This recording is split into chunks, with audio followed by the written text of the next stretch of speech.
دل به دین و ایمان بسته ام، از دین چه می دانم؟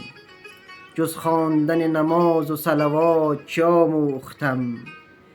عبادت سر لوحه معرفت هست می دانم، اما با سلام و صلوات نان کباب نمی شود.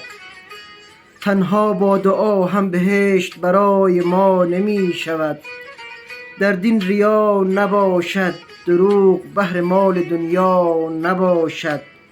بی گناه از بهر بی کسی، با کلام من بر چوبه دار نباشد.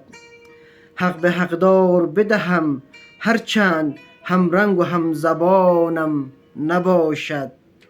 نگاهم در نگاه ضعیفان چون اربابان ظالمان نباشد. اگر در اوج غرور و ثروت حق را بشناسم، دستی به گرمی بفشارم، آنگاه شاید بگویم که من دارم دین و ایمانم.